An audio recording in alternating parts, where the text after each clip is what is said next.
नमस्कार, मैं हूं संजय शर्मा। आप देख रहे हैं 4 PM न्यूज नेटवर्क। अभय दुबे जी के साथ रोज शो करता हूं और इस शो में हमने आज खास तौर से बात कही कि वो 56 इंच वाले सीने वाले हमारे साहब जो बहुत लाल लाल आंखें दिखाया करते थे, चीन के नए खुलासे ने और भारत सरकार की स्वीकारोक्ति ने बता दिया कि साहब के सीने में थोड़ी सी सिकुड़न आ गई है। चीन जिस तरह से भारत में हस्तक्षेप कर रहा है वो मेरे और आपके लिए खौफनाक तस्वीर पेश करता है। अभय दुबे जी के साथ बातचीत में इस बात की हम तस्दीक से बात करेंगे कि खेल होने वाला क्या है। दिल्ली के चुनाव में मोदी जी केजरीवाल को आपदा बता रहे हैं। पहले भी उन्होंने 2014-15 में कहा था कि ये AK-49, अरविंद केजरीवाल को इन्होंने AK-47 से आगे बढ़ाकर AK-49 कर दिया था और कहा था ये AK-49 है। उस चुनाव में उन्होंने कहा था कि ये अर्बन नक्सल है। इस तरह की व्याख्याएं दी थी और पलट के केजरीवाल ने जो जवाब दिया, क्या है उसकी रणनीति और कांग्रेस कहाँ खड़ी है, इस बात पर अभय द्विवेदी जी से बातचीत की है। अच्छी बातचीत है, सुनिएगा। उससे पहले मैं आपको एक खुशखबरी दूं कि 4 PM ने एक नया प्रयोग किया और पहली बार अरविंद केजरीवाल की पूरी टीम एक साथ 4 PM से बातचीत करने को राजी हुई। बहुत एक्सक्लूसिव बातचीत बहुत जल्दी आपके सामने पेश आ जाएगी। बस एक फोटो देख लीजिए आप। इसमें अरविंद केजरीवाल हैं, आशीष जी हैं, दिल्ली के मुख्यमंत्री मनीष सिसोदिया हैं, सौरभ जी हैं, सत्येंद्र जैन जी हैं। इन सब लोगों के साथ पहली बार 4 PM ने बातचीत की और ये पहला मौका था जब टीम केजरीवाल ने एक साथ किसी चैनल से बात की हो। ना टीवी चैनल, ना यूट्यूब की दुनिया के लोग, पहली बार 4 PM को उन्होंने इसके लिए चुना। ये बहुत जल्दी ये पूरी बातचीत और बिल्कुल ऑफ बीट बातचीत है, आप सुनेंगे तो मजा आएगा, इंतजार करते रहिए। फिलहाल अभय द्विवेदी जी की पास चलते हैं, उनसे बातचीत करते हैं। चैनल को ज्वाइन करना और सब्सक्राइब करना ना भूलें। चलते हैं अभय जी के पास। 4 PM न्यूज नेटवर्क में स्वागत है अभय द्विवेदी जी आपका। एक बड़ी सनसनी सी खबर आई है। लद्दाख के इलाकों को लेकर भारत सरकार ने स्वीकार किया है कि चीन वहां पे कुछ प्रोजेक्ट चला रहा है और बाकायदा एक वीडियो भी वायरल हो रहा है भारत के एक अफसर का। अब तक तो ये 56 इंच के सीने वाले साहब कहते थे कि एक आदमी नहीं घुसा, 1 इंच जमीन में नहीं घुसा है। लेकिन बार बार विपक्ष ये बात आरोप लगाता था, तब विपक्ष को देशद्रोही कह दिया जाता था। डोकलाम में जो हुआ उससे हम शर्मिंदा हुए, हमारे कई सैनिकों की जान गई।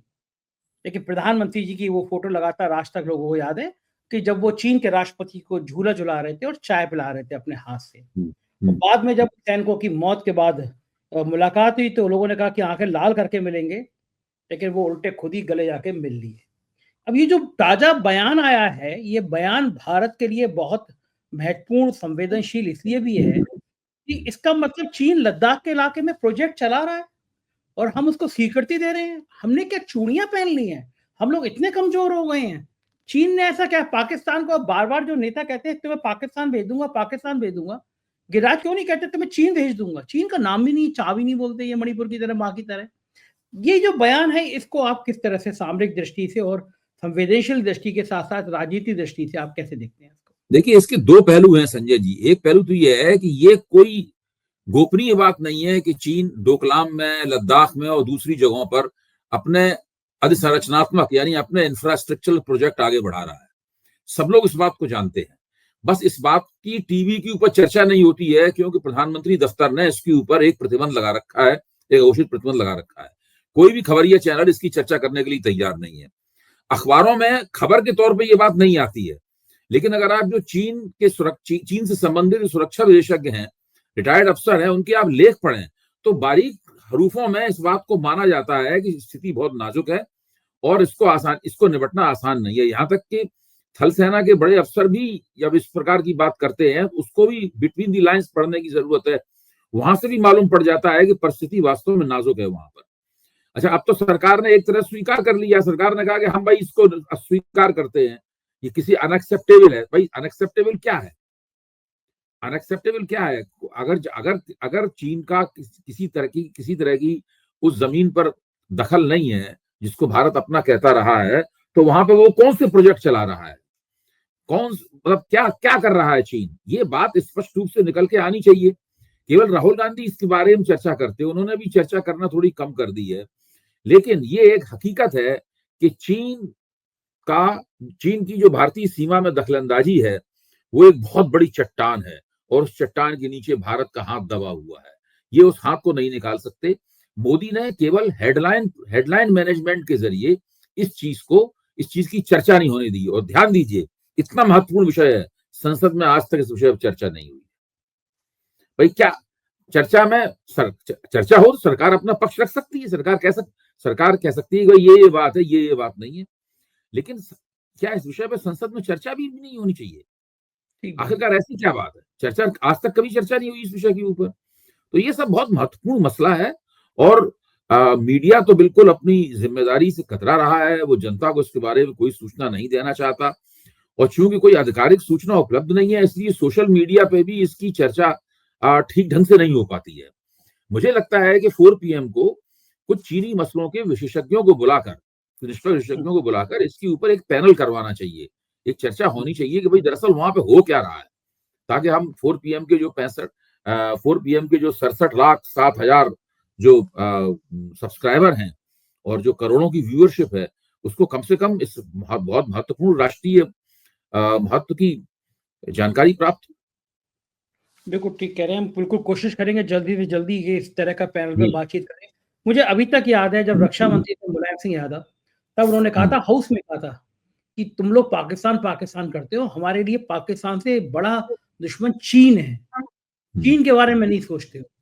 और प्रधानमंत्री जी ने शुरुआत में जिस तरह चीन से रिश्ते बनाए, वो क्या आपको लगता है भारत के लिए बहुत नुकसानदायक साबित हुए? प्रधानमंत्री की बात तो उन्हीं के गले पड़ गई है। अब आप जरा सोचिए इस बात के ऊपर कि भारत और चीन के संबंध बहुत खराब हैं। और भारत और अमेरिका की दोस्ती, और खासतौर से ट्रंप साहब की और मोदी जी की दोस्ती है। ट्रंप ने भी खुद अपने मुंह से कहा है कि मोदी मेरे दोस्त हैं, मोदी ने भी कहा है कि वो मेरे दोस्त हैं। लेकिन ट्रंप अपने जब 20 जनवरी को शपथ लेंगे तो उस कार्यक्रम के लिए चीन के राष्ट्रपति शी जिनपिंग को उन्होंने निमंत्रित कर दिया है, और मोदी जी को अभी तक कोई इन्विटेशन नहीं प्राप्त हुआ।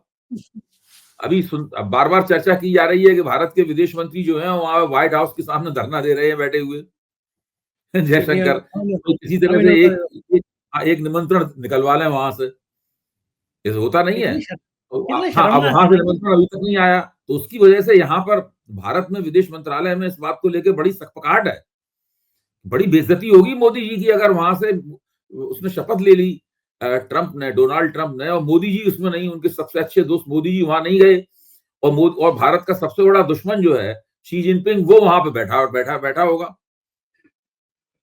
आप इसका अंदाजा लगा सकते हैं कि चीन, भारत, लद्दाख और वॉशिंगटन DC, इन सब ये जो पूरा चतुर्भुज है या आयत है, जो भी आप कहें इसको, जो है उसमें भारत की विदेश नीति कहां पे मौजूद है? अच्छा, ये कई छोटे छोटे देशों की नाम भी सामने आ गए जहां पे ट्रंप की शपथ का न्योता चला गया। और भारत में मेरे एक मित्र हैं, मुझसे हंस के कह रहे थे तो चलना, बताओ कि उनके पास तक न्योता आ गया। लेकिन मैंने कहा हाथ जोड़े, मैं कहा मुझे तो अमेरिका ने वीजा ही नहीं दिया, मैं कैसे चला जाऊंगा। लेकिन प्रधानमंत्री को निमंत्रण नहीं आना, छोटे छोटे देशों को। अच्छा, प्रधानमंत्री को निमंत्रण इसलिए भी चाहिए कि भाई अदानी जी का भी मामला पूरा दांव पे लगा हुआ है।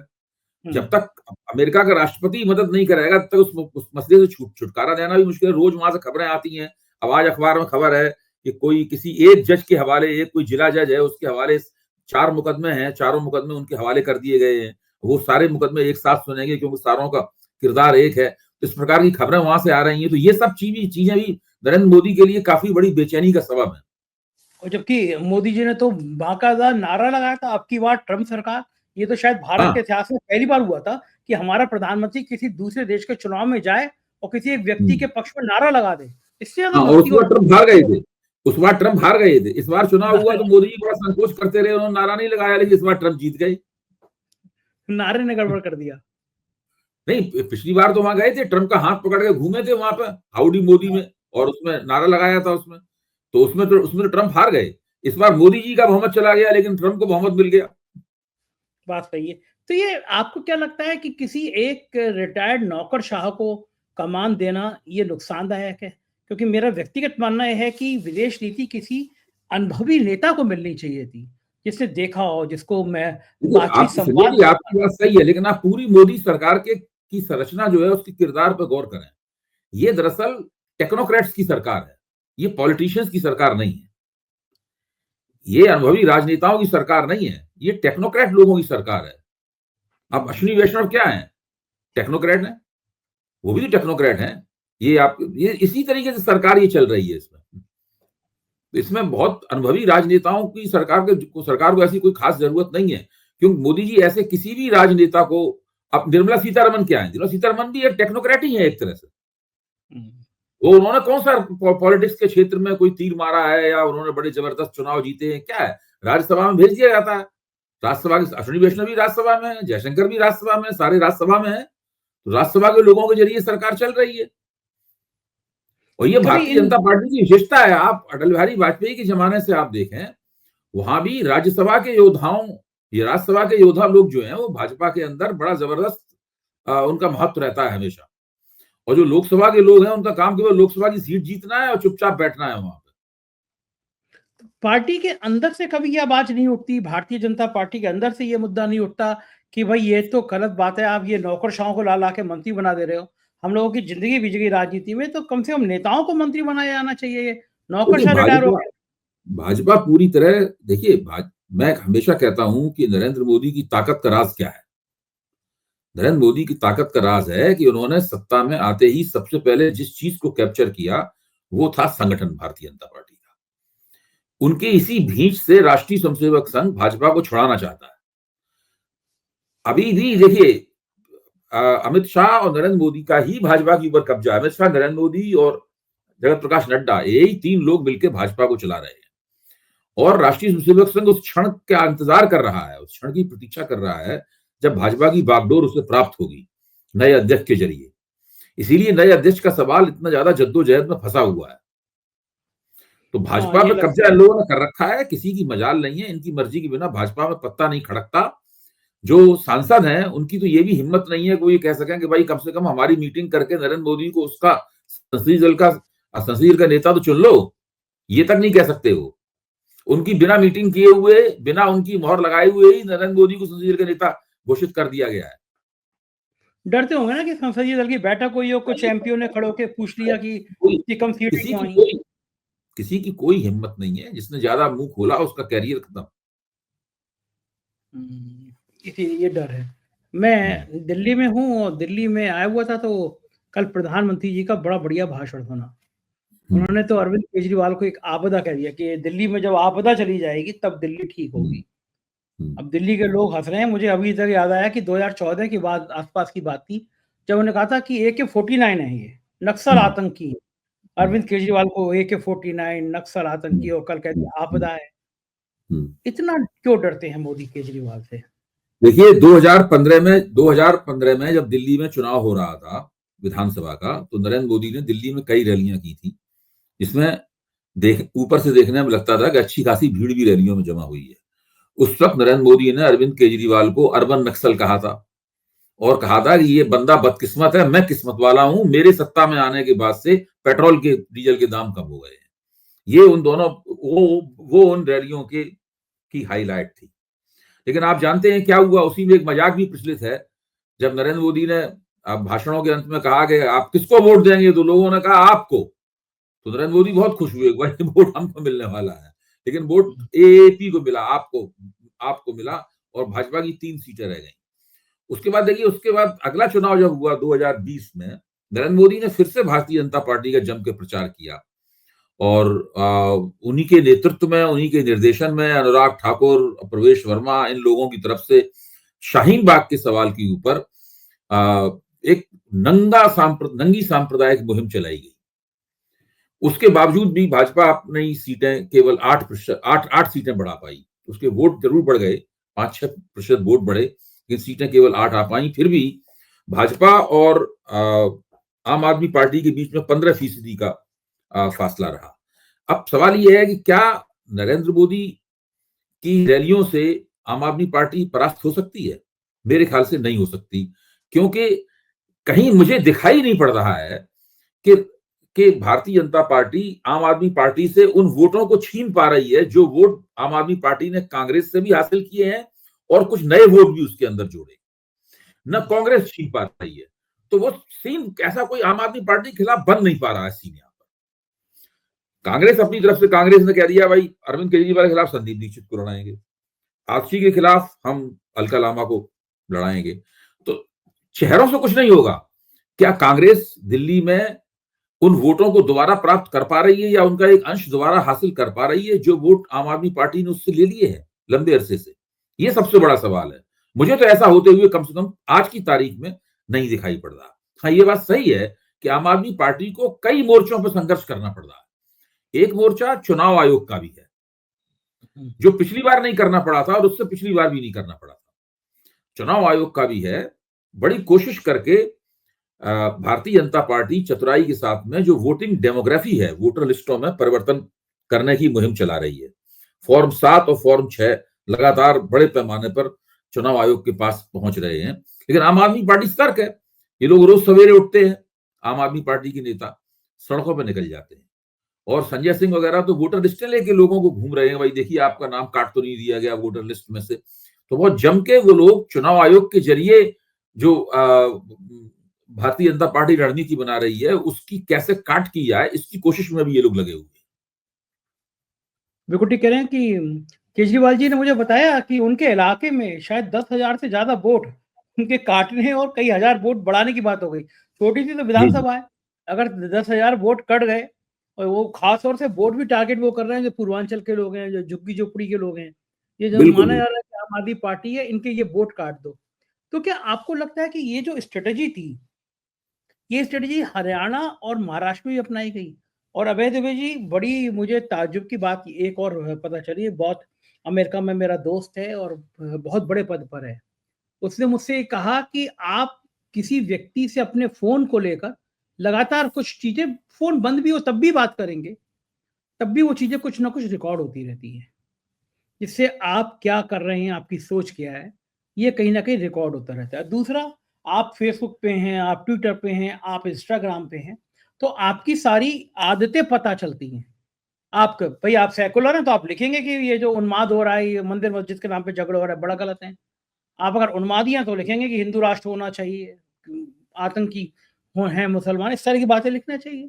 तो आपकी फ़ेसबुक, आपका ट्विटर बता देता है कि आप उन्मादी हैं या देश में सेकुलर हैं। बड़ा आसान है। एक आईटी टीम इन लोगों की चिन्हित करती है कि ये जो सेकुलर हैं, इनके इस मोहल्ले में से वोट कटने हैं। तो कुछ जातियाँ ऐसी हैं, जैसे उत्तर प्रदेश में बड़ा आरोप लगा कि यादव और मुसलमानों के वोट काट दो। बाकी काम सोशल मीडिया कर लेती है कि भैया ये मोदी जी के भक्त नहीं है, इनका नाम कटा दो। तो आपको लगता है कि हरियाणा और महाराष्ट्र में भी ये प्रयोग हुआ? क्योंकि कल मैंने गुरदीप सिंह सप्पल का भी इंटरव्यू किया था। तेजतर्रार इंसान हैं, उन्होंने कहा कि महाराष्ट्र में तो बहुत सारे हमें प्रमाण मिल भी गए हैं, अभी और हम रिसर्च कर रहे हैं। यानी ईवीएम को आप तो मना करते थे कि ईवीएम के झोल को आप नहीं मानते। यानी हम लोग ईवीएम की बात करते रहते थे और असली खेल जो था, वो वोटर लिस्ट में था कि हज़ारों के एक, अगर एक विधानसभा से 5-7 10,000 वोट काट दो किसी के, तो खेल सारा पलट ही जाएगा। इसका मतलब सारा खेल भाजपा जो कर रही थी, तो एकदम तस्वीर गायब हो जा रही थी, वो ये था कि वोटर लिस्ट में मैनिपुलेशन ज़्यादा हो रहा था। देखिए, कांग्रेस ने इस प्रकार की शिकायतें भी की हैं, आपकी बात सही है। लेकिन 2 तरीके हैं इस समस्या से लड़ने के। एक तरीका ये है कि जब घटना घटित हो जाए उसके बाद आप शिकायत लगाइए, अदालत में जाइए और नारा लगाइए कि भाई हमारे साथ नाइंसाफी हुई, चुनाव आयोग की आलोचना कीजिए। एक तो तरीका ये है। कांग्रेस का तरीका ये रहा है। कांग्रेस जब ये सब हो रहा था उस वक्त कांग्रेस इस पे आपत्तियां दर्ज नहीं करा पाई। उस वक्त इन बातों को लेकर कांग्रेस सार्वजनिक जीवन में नहीं आई, उसने प्रेस कॉन्फ्रेंस नहीं की, हंगामा नहीं किया, मीडिया में नहीं गई कांग्रेस। आम आदमी पार्टी क्या कर रही है? इसके विपरीत आम आदमी पार्टी जब ये घटना करने की, जब इस प्रकार की साजिश करने की कोशिश की जा रही है, आम आदमी पार्टी उसी मुकाम पर हस्तक्षेप कर रही है अपना। ये दोनों पार्टियों में फर्क है। आम आदमी पार्टी ने तो बहुत सी कॉन्स्टिट्यूएंसीज के, बहुत से निर्वाचन क्षेत्रों के आंकड़े ही प्रसारित कर दिए हैं कि चुनाव आयोग के पास फॉर्म 6 यानी कितने वोट जोड़ने हैं और फॉर्म 7 यानी कितने वोट काटने हैं, इसके कौन कौन से कितने फॉर्म पहुंचे हैं चुनाव आयोग के पास। और क्या, और वहां चुनाव आयोग के पास जाके आम आदमी पार्टी ने अपनी आपत्तियां भी दर्ज करा दी हैं। अब उन आपत्तियों को नजरअंदाज चुनाव आयोग नहीं कर सकता है। तो वो तो आम आदमी पार्टी स्ट्रीट फाइटिंग कर रही है, वो सड़क पर लड़ाई लड़ रही है। तो सड़क पे, जैसे आप देखिए ना, जैसे ही नरेंद्र मोदी ने अपना भाषण दिया, रैली में पहला भाषण दिया अशोक विहार में, जो उन्होंने गरीब आदमियों के लिए मकान सरकार ने बनाए थे, उनकी चाबियां उन्होंने बांटी, ये सब उन्होंने किया, वैसे ही तुरंत अरविंद केजरीवाल की प्रतिक्रिया भी सामने आ गई। अखबारों ने लीड बनाई, नरेंद्र मोदी के लेक्चर की, लेकिन साथ में अरविंद केजरीवाल की प्रतिक्रिया भी जोड़नी पड़ी।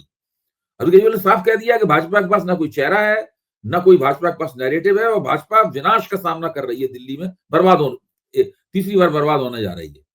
तो अब देखिए ना कि वो मोदी वर्सेस मोदी बनाम केजरीवाल करने की जो भाजपा की तरफ से कोशिश की जा रही है, अरविंद केजरीवाल को उसमें कोई आपत्ति नहीं है। हमारे दूसरे पिछला चुनाव भी इसी अंदाज में लड़ा गया था। उससे पिछले चुनाव में जरूर चुनाव से कुछ पहले किरण बेदी को मुख्यमंत्री पद के चेहरे के तौर पर उतारा गया था, लेकिन वो भाजपा के लिए उल्टा दांव बैठा। किरण बेदी खुद भी अपना चुनाव हार गई और उस चक्कर में हर्षवर्धन की राजनीतिक कैरियर की भी बलि चढ़ गई, और किरण बेदी तो खत्म ही हो गई, अब तो वो उपराज्यपाल बनी हुई है। तो मैं बात ही कहना चाहता हूं कि आम आदमी पार्टी दिल्ली में जिस तरह चुनाव लड़ रही है, उसी से भाजपा चौंकती है ना कि ये कुछ खास तरह का प्रतिद्वंदी है। ये एक ऐसी राजनीतिक पार्टी है जो मेरे अपने लहजे में ही मुझसे संवाद करती है, तुर्की बतुर्की जवाब देती है। अगर हम एक चाल चलते हैं तो वो दो चाल चलती है। अभय जी, मैं थोड़ा व्यापक दृष्टि से आपसे समझना चाहूंगा जो आपने बात कही उसी संदर्भ में। आम आदमी पार्टी ने जिस समय वोटर लिस्ट में ये हेराफेरी की जा रही थी, उसी समय पकड़ लिया, चुनाव से पहले हल्ला काट दिया। जाहिर है कि वो अब असंभव है कि हो जाए। कांग्रेस आम आदमी पार्टी से कहीं बड़ी पार्टी है, कहीं बड़ा संगठन है, कहीं ज्यादा पैसा है। मैंने केजरीवाल से भी पूछा ये बात, मैंने कहा ये आपके अंदर जो लोग कहते हैं दिमाग जो है ना वो 50 ग्राम ज्यादा होता है, तो आपके अंदर ये 50 ग्राम दिमाग ज्यादा है कि जो कांग्रेस नहीं पकड़ पाती वो आप पकड़ लेते हो। तो कारण क्या है कि कहाँ कांग्रेस चुक रही? केजरीवाल की टीम ने तुरंत पकड़ लिया, दस्तावेज आया सामने। कांग्रेस ही हरियाणा महाराष्ट्र में क्यों चूक गई कि वहां पे वोटर लिस्ट चेक ही नहीं की? क्या ओवर कॉन्फिडेंस में आ गई थी कि हमारी तो लहर है, या कांग्रेस के संगठन पे भी कुछ कमी ऐसी रह गई जिसको ठीक करना बहुत जरूरी हो गया है? देखिए, हरियाणा में और महाराष्ट्र में तो साफ तौर पे मेरा मानना है कि कांग्रेस अभी भी लोकसभा चुनाव में जो उसे एक छोटी मोटी कामयाबी हासिल हुई, उसकी सीटें दोगुनी हो गई, आम आदमी वो भाजपा ने बहुमत खो दिया, तो वो जो कामयाबी मिली, उस कामयाबी की खुमार से कांग्रेस उस वक्त तक उबर नहीं पाई थी। अब ये दो बड़े चुनाव हार जाने के बाद शायद कांग्रेस उस खुमार से उभरेगी।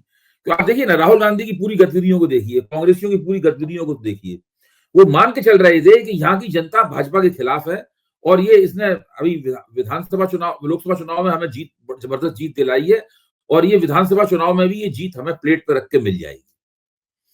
तो कांग्रेस के अंदर से लोग कह रहे हैं कि ये दोनों चुनाव बहुत गंभीरता पूर्वक, बहुत योजना बनाकर, सारी चीजें दांव पे लगाकर, हर पहलू को देखकर लड़े नहीं गए कांग्रेस की तरफ से। कांग्रेस मान के चल रही थी ज्यादा कुछ करना नहीं है, इस चुनाव की बागडोर भूपेंद्र सिंह हुड्डा को दे दो, वो जिता देंगे, और महाराष्ट्र में तो इतनी जबरदस्त जीत हमने हासिल की है, वो बना बनाया तैयार रखा हुआ है सब मामला हमारे लिए। तो कांग्रेस ने तो चुनाव ठीक से लड़ा ही नहीं। तो जब हरियाणा का चुनाव हार गए तो अरविंद केजरीवाल का वक्तव्य याद है क्या क्या था? उन्होंने कहा भाई चुनाव को गंभीरता से लेना चाहिए, और केवल कोई टेकन फॉर ग्रांटेड नहीं लेना चाहिए चुनाव को कि भाई तो अब हमारी जेब में ही पड़ा हुआ है।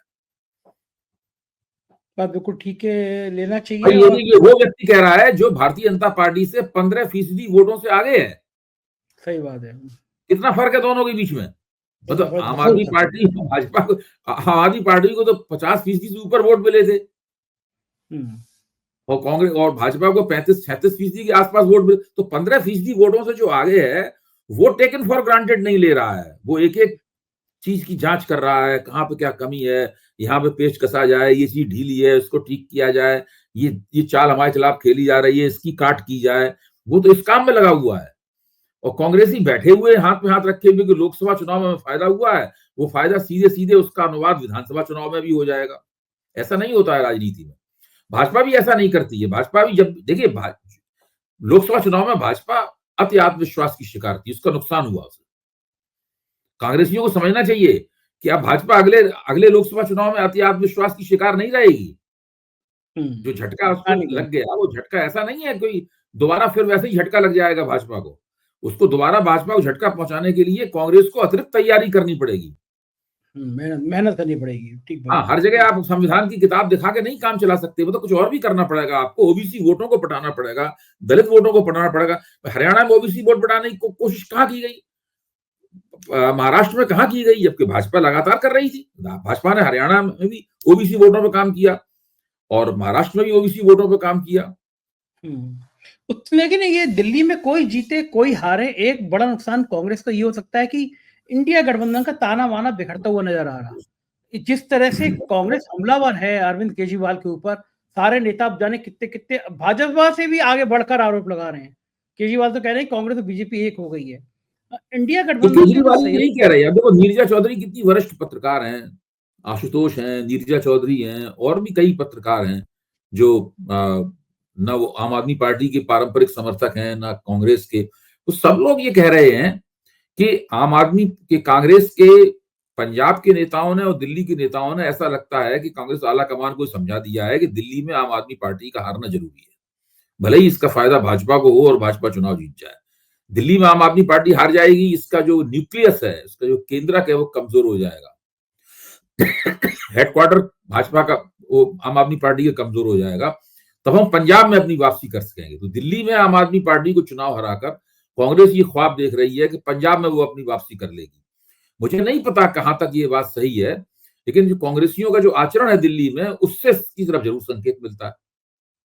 अच्छा, लेकिन एक नुकसान ये हो जाएगा कि जो सहयोगी इंडिया गठबंधन के लोग हैं, जैसे अखिलेश यादव हैं, ममता बनर्जी हैं, ये सब तो सब केजरीवाल पे के बुरा साथ सब, नहीं सब पे बुरा असर पड़ेगा। देखिए, ये वो पहले से केजरीवाल के साथ है। अखिलेश यादव ने तो यहाँ पे आके कह ही दिया है कि हम भाई आपके साथ हैं, हम आपको चुनाव नहीं, हमें आप उम्मीदवार नहीं खड़ा कर रहे, हम आपके साथ हैं। हालांकि तेजस्वी ने उम्मीदवार खड़ा करने से अभी तक इनकार नहीं किया है, लेकिन तेजस्वी क्यों यहाँ पे उम्मीदवार खड़ा कर रहे? पिछली बार खड़ा किया था राष्ट्रीय जनता दल ने उम्मीदवार, यहाँ पे कोई नतीजा नहीं निकला उसका। सब लोग जानते हैं कि यहाँ ये चुनाव आम आदमी पार्टी और भाजपा के बीच में होने वाला है। कांग्रेस इसको त्रिकोणात्मक बनाने की कोशिश कर रही है। देखिए, मैं बार बार कहता हूं, कांग्रेस 3 तरह से अरविंद केजरीवाल को नुकसान पहुंचा सकती है, वो समझने वाली बात है। पहला यह है कि वो अपने 4.25% वोटों को बढ़ाकर किसी तरह 12 या 13, 14% तक ले जाए। अगर उसने ऐसा किया तो उससे भारतीय जनता पार्टी को चुनाव जीतने में मदद मिलेगी। नंबर 1, कांग्रेस को तो कुछ खास हासिल, कांग्रेस की सीटें तब बढ़नी शुरू होंगी जब 20% के आसपास वोट करें। दूसरा तरीका यह है कि कांग्रेस जो है वो 20 से 25% के बीच अपने वोटों को ले जाए। उस स्थिति में दिल्ली का चुनाव वास्तव में त्रिकोणात्मक हो जाएगा, यानी 2013 में जो नतीजा आया था 2015 पहले, उस तरह का नतीजा आ सकता है। तीसरी स्थिति यह है कि कांग्रेस अपने वोटों को बढ़ाकर 40% भी ले जाए, तो शीला दीक्षित की तरह वो चुनाव जीतने की स्थिति में आ सकती है। अब आप बताइए, कांग्रेस 3 में से कौन सा काम कर सकती है? ज्यादा से ज्यादा पहले वाला काम कर सकती है कांग्रेस। वो भी कर पाएगी कि नहीं कर पाएगी, वो बात की बात। आम आदमी पार्टी पहले वाला काम नहीं करने देना चाहती उसको, वो उसी जुगाड़ में लगी हुई। बिल्कुल ठीक बात है। मजा आएगा, अभी कुछ दिनों बाद और रोचकता बढ़ेगी दिल्ली के चुनाव में। बहुत बहुत शुक्रिया अभय जी, आपने समय दिया। Thank you sir. तो ये थे अभय दुबे जी, और मुझको यकीन है ये बातचीत आपको हर बार की तरह पसंद आई होगी। अपनी राय, अपने कमेंट जरूर बताइएगा। शुक्रिया, थैंक यू।